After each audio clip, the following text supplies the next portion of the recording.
Maka kajian kita, bapak-bapak, ibu-ibu, hari ini tazkiyatun nafas, membersihkan jiwa dari sifat-sifat yang buruk. Di antaranya adalah hasad, dengki, dendam, sombong, tidak mau mengakui kelebihan orang. Jadi tazkiyatun nafas itu artinya membersihkan jiwa. Bukan kita merasa suci. Kalau ada orang yang merasa suci, dirinya sudah suci, tidak diterima pernyataannya itu oleh Allah Subhanahu wa taala. Fala tuzakku anfusakum. Tidak Allah terima orang yang merasa dirinya sudah bersih, dirinya sudah suci, hatinya sudah bersih. Tidak diterima. Tidak diterima oleh Allah Subhanahu wa taala. Jadi apa yang diterima oleh Allah Subhanahu wa taala? Kalau kita melakukan ketaatan kepada Allah, atau kita bisa menghindari kemaksiatan, dosa-dosa dan kesalahan-kesalahan, maka yang kita puji adalah Allah Subhanahu wa taala. Alhamdulillah ya Allah, Engkau telah berikan aku kemampuan untuk melaksanakan sholat zuhur berjamaah. Kalau orang sudah merasa dirinya bersih, dia lihat orang yang tak sholat macamnya hina kali orang itu. Itu bahayanya di situ. Padahal umat ini adalah umat dakwah. Kalau ada orang yang belum mau sholat, ajak dia sholat. Kasih keterangan tentang bagaimana bagusnya iman, bagusnya amal sholat. Bukan malah menganggap dia hina. Kan sempat viral itu ya di media massa, di media sosial. Ada orang yang biasanya itu minum minuman keras. Satu lagi biasanya sholat subuh berjamaah. Tak pernah ditegur, tak pernah diajak orang yang minum minuman keras itu. Suatu hari orang yang biasa berangkat ke masjid subuh, dia singgah sebentar, disinggahinya sebentar. Lalu dia bilang gini sama kawan itu yang biasa minum, "Bang, seandainya abang mati sekarang juga dalam keadaan seperti ini, bagaimana perasaan abang?" Dia masih minum, dia baru minum sedikit, belum sampai mabuk. Akhirnya kawan tadi pun berlalu sholat subuh di masjid. Setelah zikir, setelah doa imam selesai, bubar jamaah, dia datang Pak, datang dia. Orang-orang udah pada risih. Ini orang biasa mabuk kok tiba-tiba datang ke masjid.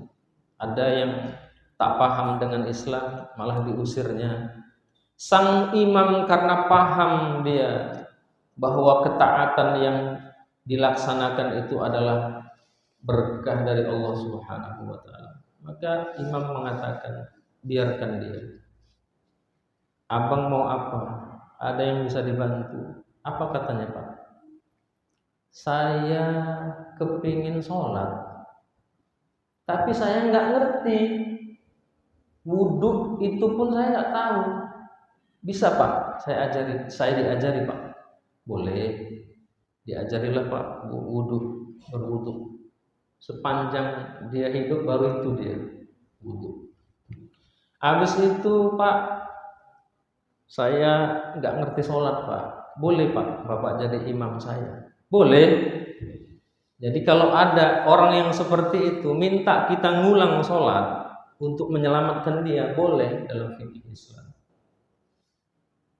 Begitu sujud pertama, rakaat pertama Pak, imam tadi terus saja selesai sholat, dia nggak bangkit dari sujudnya. Ternyata dia sudah meninggal. Meninggalnya dalam keadaan bersujud. Itu akhir seseorang kita tak tahu.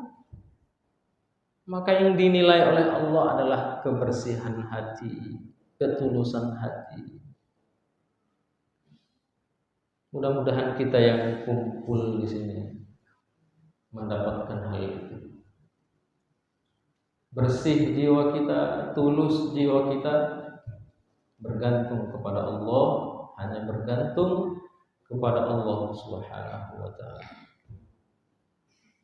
Kalau terlanjur melakukan dosa, terlanjur melakukan kesalahan kepada Allah Subhanahu wa taala, jangan pernah berputus asa atau merasa dosanya tidak diampuni oleh Allah Subhanahu wa taala.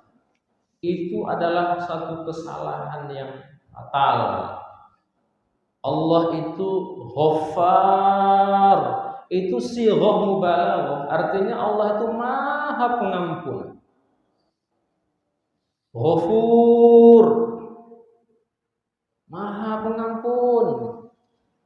Dia mubalaghah, dia bersangatan pengampunan Allah Subhanahu wa taala. Rahman, Rahim, itu menunjukkan bahwasanya Allah itu menerima taubat, menyayangi orang yang mau menyadari kesalahan. Itulah perbedaan antara Adam dengan iblis. Adam melakukan kesalahan, memakan buah pohon larangan. Iblis melakukan kesalahan juga, tidak mau patuh, tidak mau menghormati Adam. Dua-duanya melakukan dosa. Apa perbedaannya Bapak Ibu? Bedanya hanya satu. Adam itu mau bertobat kepada Allah. Iblis tak mau. Apa kalimat taubat yang diajarkan oleh Allah kepada Adam dan istrinya Hawa? Dijelaskan dalam surah Al-A'raf ayat 23. Qala, bertobat keduanya dengan mengatakan, Rabbana zalamna anfusana wa illam taghfir lana wa tarhamna lanakunanna minal khasirin. Itu kalimat taubatnya Adam dan Hawa. Iblis waktu disuruh menyebutkan kalimat itu, dia tidak mau. Sombong. Sudah berdosa, tidak mengakui dosa-dosanya. Maka kalau kita berdosa, akui, ya Allah, saya telah melakukan dosa. Saya sudah melakukan kesalahan, ya Allah. Ampunkan dosa-dosaku dan kesalahan-kesalahanku. Dalam hadis itu dijelaskan, kata Nabi, Allah langsung menyahut, hambaku minta ampun kepada, maka ku ampuni dosa-dosanya. Aku sudah tak ingat lagi dengan kesalahan-kesalahannya.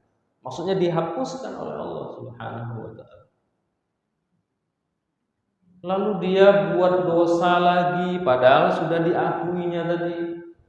Lalu dia beristighfar lagi, ya Allah, sudah berupaya tak melakukan dosa, buat dosa lagi, ya Allah, ampunkan lagi aku, ya Allah. Di hadis itu disebutkan, maka Allah pun menjawab, ku ampuni dosa-dosanya, aku sudah lupa. Artinya dihapus kesalahan dan dosanya oleh Allah Subhanahu wa taala. Dalam hadis qudsi itu disebutkan berulang-ulang laki-laki tadi itu, buat dosa minta ampun, buat dosa minta ampun. Kalau ada orang yang mengatakan, kalau dosa model macam begini ini enggak diampuni oleh Allah Subhanahu wa taala, apa kata Nabi Pak mendengar ucapan itu? Justru Anda adalah orang yang paling celaka di sisi Allah Subhanahu wa taala. Menganggap Allah tidak bisa mengampuni dosa itu. Rubah mindset pikiranmu itu, tak betul, tak benar. Allah itu Maha Pengampun, Maha Penyayang. Jadi kalau dosanya kepada Allah terlanjur istighfar, maka Allah akan ampuni. Tapi ada dosa yang tidak bisa diampuni dengan istighfar. Dosa apakah itu Bapak Ibu? Dosa mengambil hak orang lain. Datang ke masjid bukan untuk sholat, tapi nukar sendal. Dicarinya sendal yang bermerek, ditukarnya sama sendal yang biasa. Datang ke masjid bukan sholat, malah lihat kira-kira sepeda motor yang paling bagus yang mana ini, yang pengamanannya kurang ini, diambil sama dia. Itu istighfar nggak terampuni dosanya. Ada yang nanti di akhirat bawa bakwan satu. Rupanya waktu dia dulu makan di kantin, bakwan makan 2, bayar cuma 1. Gak bisa diampuni dengan istighfar, bayar itu. Ustadz, kalau misalnya awak ada niat nih mau balikkan benda yang sudah kuambil, orangnya tak pernah jumpa, tak kemana pun dia tak tahu, saya tak tekan. Macam mana cara supaya bisa terampuni? Kita berinfak sejumlah uang atau benda yang kita ambil itu, kita infakkan di masjid atau kita sedekahkan kepada orang yang membutuhkan. Kasih beasiswa kepada anak-anak sekolah, anak-anak kuliah yang butuh biaya. Begitu caranya. Jadi model yang seperti itu tidak bisa terampuni dengan istighfar. Lo kalau sudah terlanjur di akhirat, dibawanya dosa itu, dosa mengambil hak orang tadi itu. Di sana nggak pakai bayaran sepeda motor lagi, tidak pakai bayaran sendal lagi, bukan pakai duit bayarnya, bagi pahala ke orang itu. Kalau ada pahalanya. Kalau pahalanya nggak ada, dosa orang itu ditimpakan kepada dirinya. Jangan main-main soal hak orang lain. Kalau kepada Allah sih gampang, insya Allah istighfar, betul-betul istighfar, minta ampun, sudah selesai. Tapi kalau berkaitan dengan hak orang, tak bisa dengan istighfar. Maka Quran kan menyebut Bapak Ibu, hablum minallah wa hablum minan nas. Bagus hubungan kepada Allah, bagus juga hubungan kepada sesama manusia. Awak mencaci maki orang, itu kalau belum minta maaf belum bisa itu diampuni. Jangan main-main. Dan dosa yang paling besar untuk ukuran hak manusia itu adalah dosa membunuh. Maka orang tua saya pesan sama saya, kalau engkau itu susah sekali dalam hidup, jangan pernah menghilangkan nyawa orang. Alhamdulillah. Siapa yang menghilangkan nyawa satu orang, itu dosanya seperti menghilangkan seluruh nyawa manusia di dunia ini. Tapi sebaliknya, siapa yang menghidupi satu orang saja, kita kasih dia pendidikan sampai dia sukses dunia akhirat, maka kita seperti menghidupi seluruh manusia yang ada di dunia ini. Itu hebatnya Islam itu. Punya anak satu, dididik sampai dia sukses dunia akhirat, maka pahalanya seperti mendidik seluruh umat manusia di dunia ini.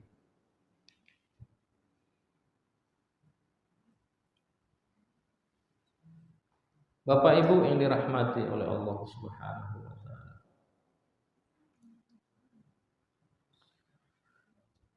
Jadi tazkiyatun nafs itu artinya membersihkan jiwa daripada penyakit-penyakit batin. Saudara dengan saudara, emak dengan anak, ayah dengan anak, atau anak dengan ibu, emak, anak dengan ayah, bersaudara antara kakak, abang, adik. Penyakitnya apa penyakitnya kalau bersaudara? Penyakitnya apa? Saudara bersaudara ini penyakitnya tak bercakapan. Itu dendam itu berarti kalau begitu. Nabi mengatakan, kalau engkau ingin marah betul sama seseorang, batasannya 3 hari 3 malam saja mendiamkannya. Lebih dari itu dosa besar. Tapi yang terbaik itu waktu marah ya marah, tapi hitungan detik hilang. Siapa yang gak pernah buat salah sama orang di dunia ini? Kalau sama orang baper ini agak susah juga memang kan. Kita bagus sama dia, tiba-tiba buat satu kesalahan pun gak sengaja sebenarnya. Itu aja yang diingat. Astagfirullah. Itu kalau tak bersih hatinya itu ada dendam. Cuman ditegur gini, Pak. Udah rapat kali laki-laki perempuan ini. Jadi maksud kita itu nanya kapan makan enaknya, kan wajar itu bertanya begitu supaya terhindar dari zina. Maksud kita itu raya pertama begitu tahun 2021 belum juga menikah, tapi rapatnya lah minta ampun macam suami istri. Kita tanya lagi kapan makan enaknya Bangka. Rupanya ucapan itu membuat dia sakit hati. Tak dicakapinya yang menegur tadi. Padahal maksudnya bagus. Padahal si kawan ini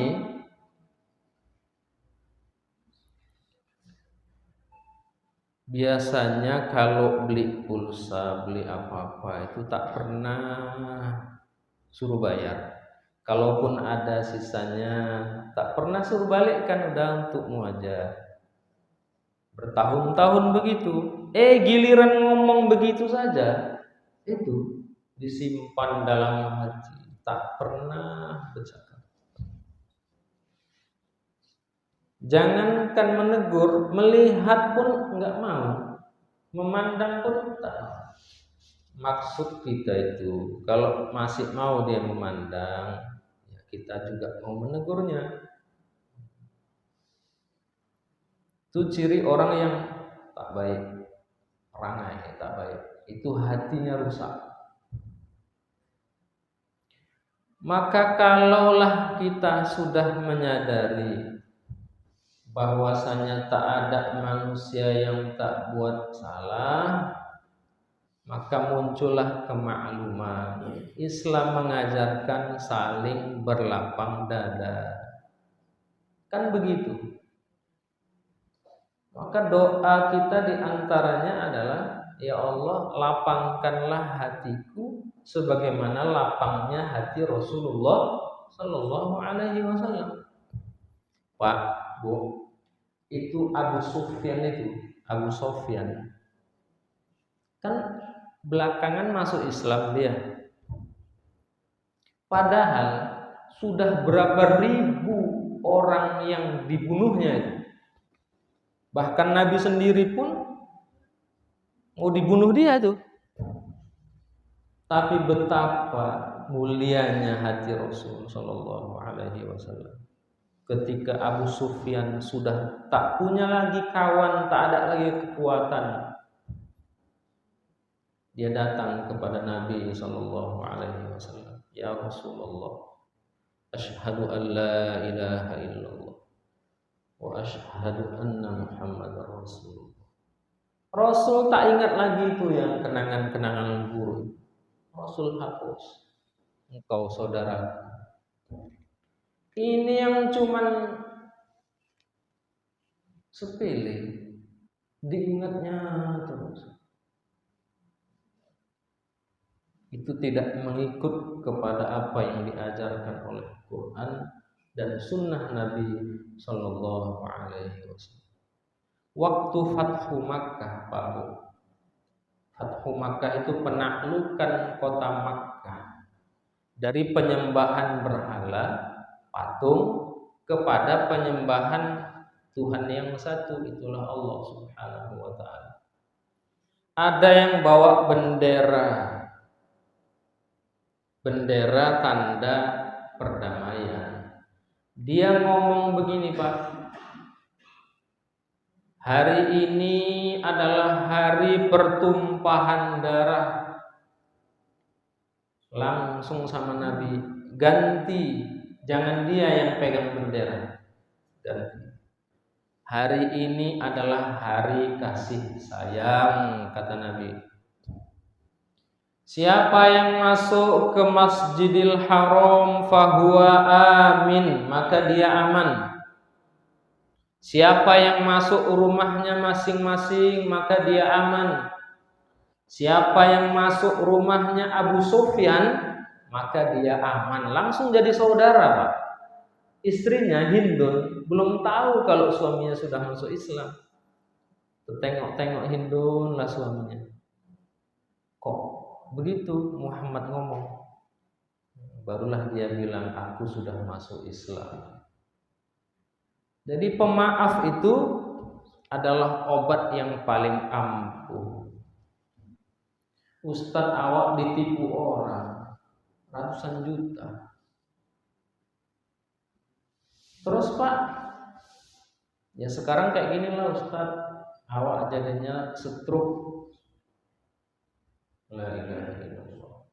Padahal kalau dia mau nagih dengan bagus, sembari dia ikhlas menerima ketentuan Allah itu, maka Nabi katakan, setiap hari dia akan dapat rezeki dengan berbagai macamnya. Satu hari itu sebagaimana jumlah yang ditipu sama orang itu. Ada ibu-ibu sama suaminya datang ke rumah dengan keadaan yang lemah, linglung. Istrinya, suaminya tidak. Rupanya minta ruqyah. Saya tanya, masalahnya di mana? Saya kan kerja, Ustaz. Gaji sebulan 600. Ditipu. SMS gelap itu yang suruh ngisi pulsa. Habis 700.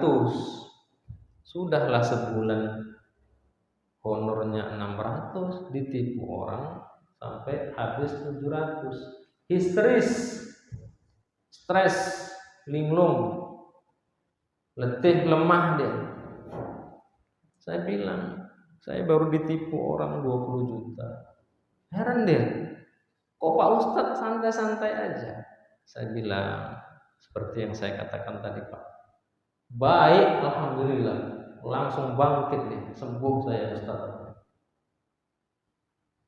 Jadi kalau ada orang yang kena gangguan jiwa seperti itu, jangan langsung dibacakan ayat, tanya dulu masalahnya di mana. Karena orang itu biasanya sakit parah itu sebab sakit hatinya, sakit pikirannya. Kalau sakit badan itu tidak seberapa, tapi kalau sakit pikiran, sakit hati itu bahaya kalau tidak lapang dada. Tak bercakapan berapa kali hari raya gara-gara bertengkar mulut. kok tak teringat masa-masa dulu bahagia. Jangan begitu. Lapangkan dada, lapangkan pikiran. Waktunya sudah selesai, alhamdulillah. Jadi Bapak Ibu, itulah pengantar daripada Tazkiyatun Nafas. Buku yang boleh Bapak miliki, ini yang saya pakai. Ini buku tulisan Imam An-Nawawi rahimahullah ta'ala. Ada 2 jilid. Ini terjemahannya jilid pertama, yang ini aslinya jilid pertama juga. Jadi ada 2 jilid ya. Kalau yang mau belajar, yang aslinya dibaca, yang terjemahannya juga dibaca. Ada 2 jilid, Pak. Isinya tentang ayat-ayat Quran dan hadis-hadis Nabi yang sahih tentang tazkiyatun nafas. Jadi ini dulu yang bisa disampaikan, Pak. Mudah-mudahan di pertemuan yang akan datang kita akan bahas tema yang pertama, yaitu tentang ikhlas dan urgensinya niat dalam setiap perbuatan dan perkataan, baik yang terang-terangan maupun yang tersembunyi. Subhanakallahumma wa bihamdika asyhadu an la ilaha illa anta astaghfiruka wa atubu ilaik. Sementara saya kembalikan dulu kepada ustaz kita, imam kita. Iya, kepada Bapak Ibu jemaah sekalian, bagi yang ingin bertanya seputar tazkiyatun nafs atau seputar yang lain pun boleh Ustaz. Di luar tema maksudnya Ustaz. Ya. Kalau bisa dijawab kita jawab. Insyaallah. Insyaallah. Jadi kepada Bapak Ibu jemaah sekalian, bagi yang ingin bertanya kami persilakan. Nampaknya tak ada, berarti aman Ustaz. Cepat kali Ustaz.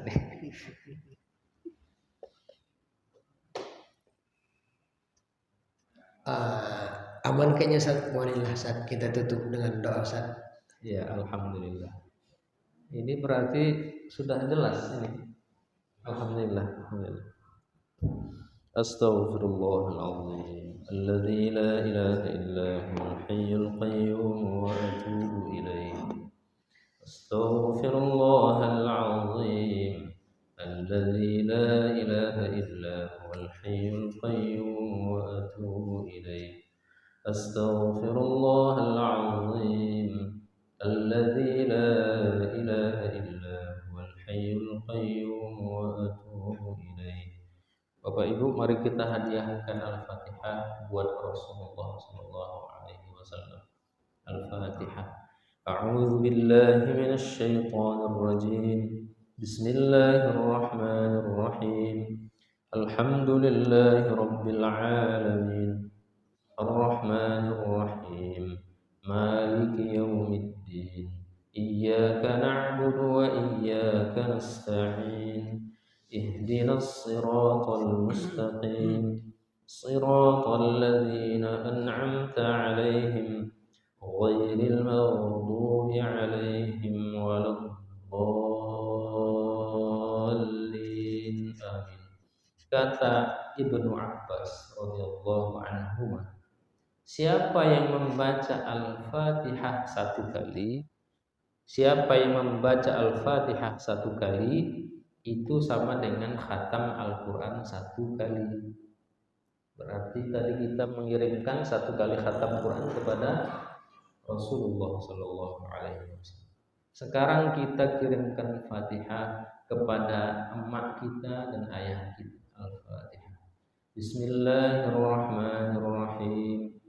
Alhamdulillahi rabbil alamin. Ar-Rahmanir Rahim. Maliki yaumiddin. Iyyaka na'budu wa iyyaka nasta'in. Ihdinas siratal mustaqim. Siratal ladzina an'amta 'alaihim ghairil maghdubi 'alaihim waladdallin. Datang kepada saya Bapak Ibu seorang anak laki-laki, sudah punya anak 3. Dia bilang, akhir-akhir ini Ustaz, saya itu sering bermimpi bertemu dengan emak saya. Bolak-balik. Jadi saya tanya, apa agaknya yang disampaikan dia dalam mimpimu? Dia katakan, dia ingat-ingat ada Ustadz satu. Dia kasih nasi ke saya tuh pakai talam. Saya bilang nasi pakai talam. Itu berarti rezeki yang melimpah ruah. Rezeki yang melimpah ruah. Apa rupanya amalanmu? Saya sekarang rajin mengirimkan Al-Fatihah kepada emak saya. Ayahnya masih hidup, emaknya yang sudah meninggal. Maka terakhir kita kirimkanlah Al-Fatihah kepada orang-orang yang sudah berjasa dalam hidup kita. Al-Fatihah. Bismillahirrahmanirrahim. Alhamdulillahi Rabbil Alamin. Ar-Rahmanir-Rahim. Maliki Yawmiddin. Iyyaka na'budu wa iyyaka nasta'in. Ihdinas siratal mustaqim. Siratal ladzina an'amta 'alaihim ghairil maghdubi 'alaihim waladdallin. Amin. A'udzu billahi minasy syaithanir rajim. Bismillahir rahmanir rahim. Alhamdulillahi rabbil alamin. Wassalatu wassalamu ala asyrafil anbiya'i wal mursalin. Sayyidina wa maulana Muhammadin wa ala alihi wa sahbihi ajma'in. Allahumma ja'al jam'ana hadha jam'an marhuma wa tafarruqana min ba'dihi tafarruqan ma'suma. Allahumma inna nas'aluka salamatan fid din wa 'afiyatan fil jasad wa ziyadatan fil 'ilm wa barakatan fir rizq وتوبة قبل الموت ورحمة عند الموت ومغفرة بعد الموت. اللهم هون علينا في سكرات الموت والنجاة من النار والعفو عند الحساب. ربنا لا تزغ قلوبنا بعد إذ هديتنا وهب لنا من لدنك رحمة إنك أنت الوهاب. لا إله إلا أنت سبحانك إنا كنا من الظالمين. ربنا آتنا في الدنيا حسنة وفي الآخرة حسنة وقنا عذاب النار. وصلى الله على سيدنا محمد وعلى آله وصحبه أجمعين.